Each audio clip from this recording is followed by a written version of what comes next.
then we will go to questions. If you have a question, please raise your hand. Coach, whenever you're ready.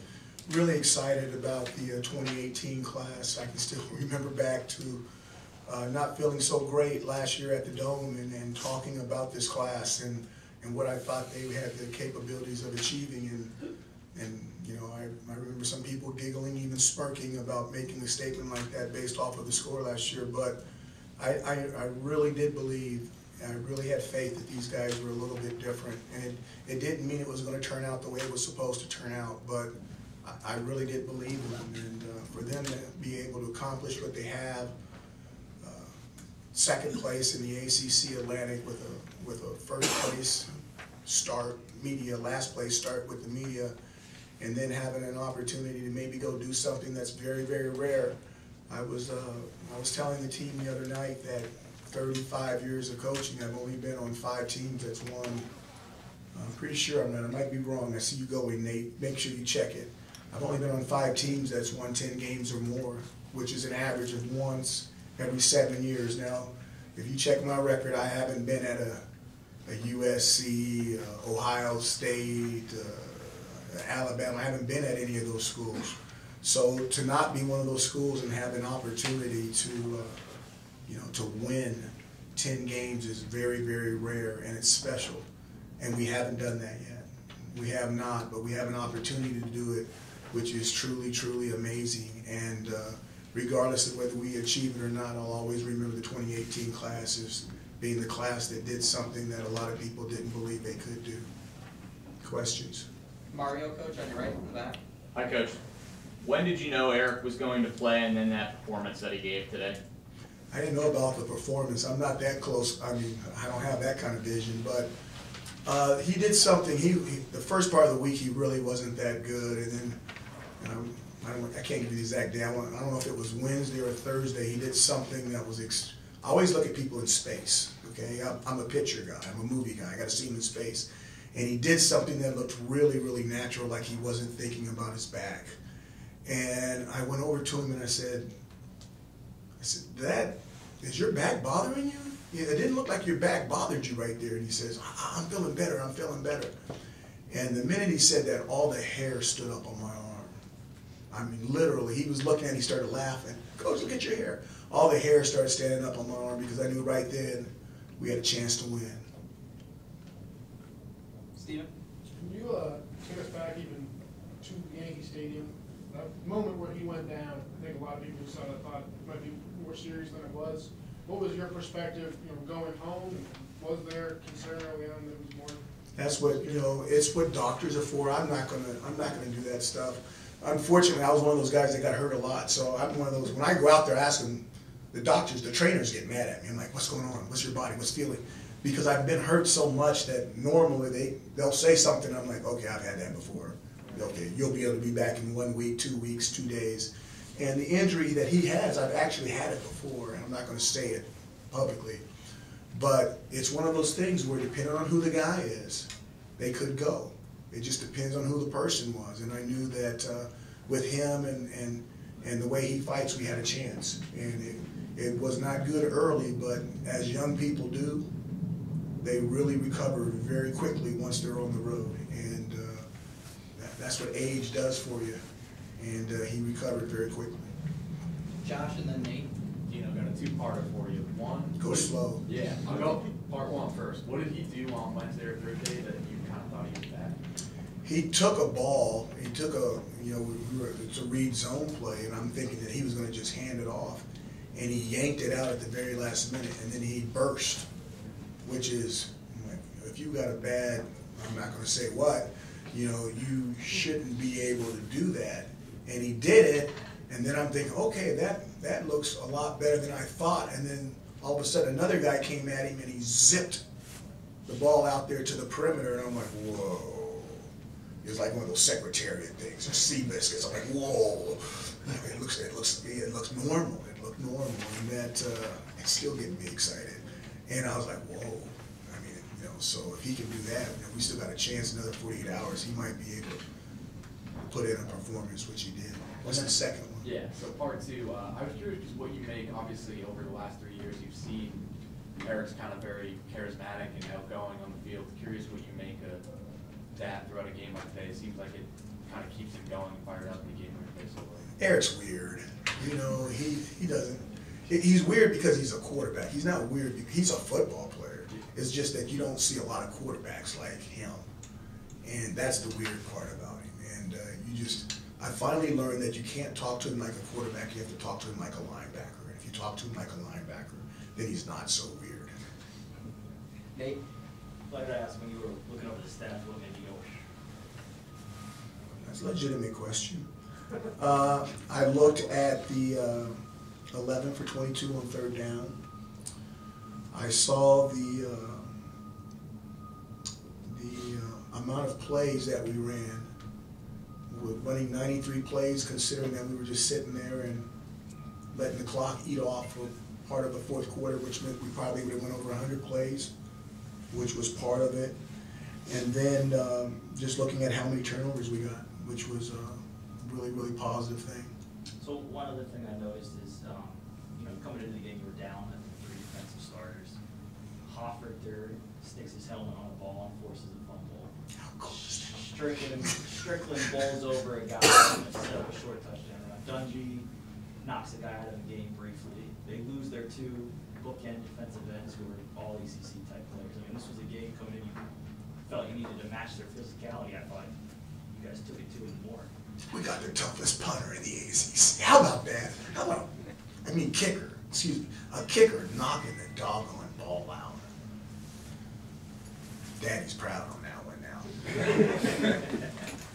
I went over to him. I said, "You better not ever do it again." Just stick your head in there again. That was good.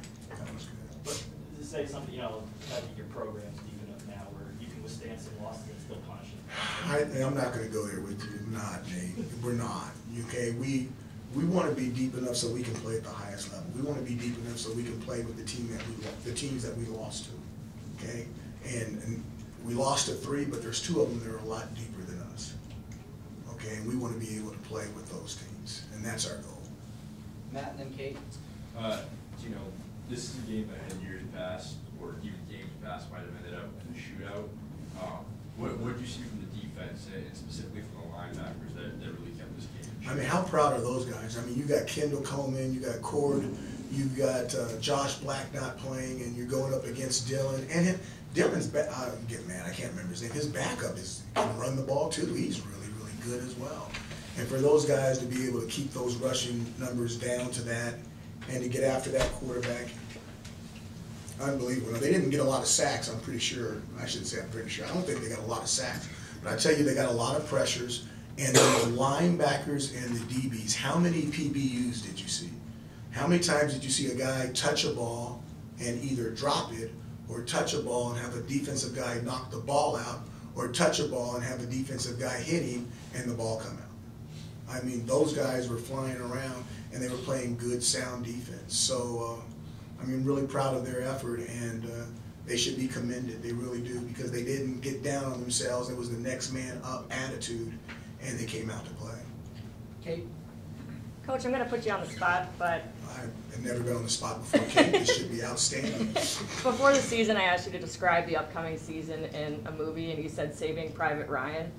Now you look back, 9-3 at the end of the regular season. How would you describe the season that you guys have had in a movie title or reference? I think that movie's fine, Saving Private Ryan. You remember the sticky bomb part?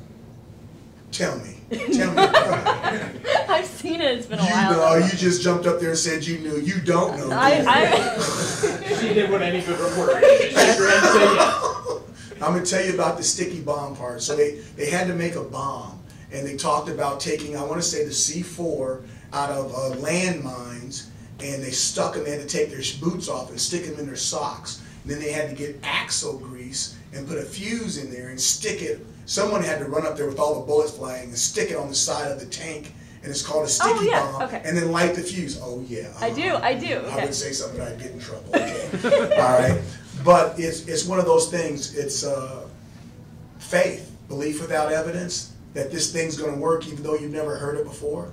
That's kind of how this season was. I really believe that these guys, we had enough to make a sticky bomb. We had enough, and if we could just place it, we're going to take some hits. Some guys weren't going to make it, but if we could stick it on the side of that freaking tank, we could blow that thing up and stop it dead in its tracks right on the bridge and give everybody a chance. Last two questions, Mario and Steven. Over Eric's career, he's been known as the Warrior. How would you kind of sum up what he's meant to this program and seeing a performance, what he put in today?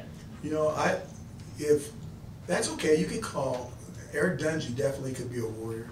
I think that the thing that's really cool is one of the reasons why I came to Syracuse is because I saw, there's some reasons, but I saw Eric Dungy on tape as a freshman. And I'm looking at him and I'm going, raw, not refined, but a lot of courage. And that move of faith, some of that was based on Eric Dungy.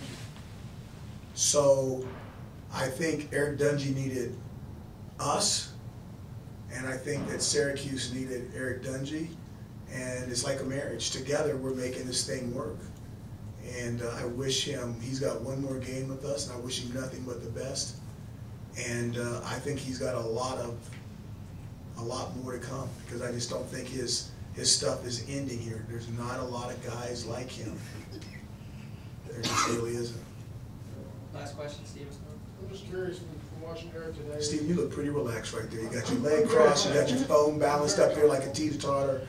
Okay, go ahead. They give us too much clam chowder. That's the problem. You guys got clam chowder? Was it good? It was good. Got half a piece of that. Poor guy. Yeah. I love clam chowder. It was good, I know it. Oh, all right. What are you going to remember about Eric today? The interaction, part of the performance, just seemed like for his last regular season game, it was pretty special. I thought that he was at his best on the sidelines today. Even the conversations that I had with him today on the sidelines were not like I was having conversations with a senior. It was like I was having conversations with a graduate assistant. It was like I was having conversations with a young position coach that has an exciting future in front of him, but he's not long in the tooth. He doesn't have a lot of experience. So basically, to sum all that up, you're talking to a guy that's he's got another level to go to. Okay, he's going to play beyond this, and I think that was the biggest thing that I saw on the sidelines, is that his growth mentally is it's bigger than the rest of us, and he's going to have an opportunity to play in the National Football League. Did he check into something on the slot fade to Taj? Seemed like a lot was going on. On the slot fade, you're calling out our information like you're in the booth. Slot fade, okay, I'm trying to think the Taj. Fade from the slot? Oh, that wasn't a slot fade, that was a tight fade. So you threw me off by saying the formation like you knew what you were doing. It was tight formation fade, it was tight formation fade. Did he check to something? Yeah, is that an example of maybe where you thought he saw something, have these high-level discussions with him? You guys, thank you so much. I'm gonna go now. I can't say that, I gotta get the cameras running on me. Is it a yes or a no? Well, it's a no comment. But I'll tell you what, it was a good throw, wasn't it? It was. It was a fantastic throw by him. You guys, thank you so much. And I'd still be clam chowder. I like clam chowder. I'm not playing around. There's clam chowder. Please let us know. Yeah, we're gonna.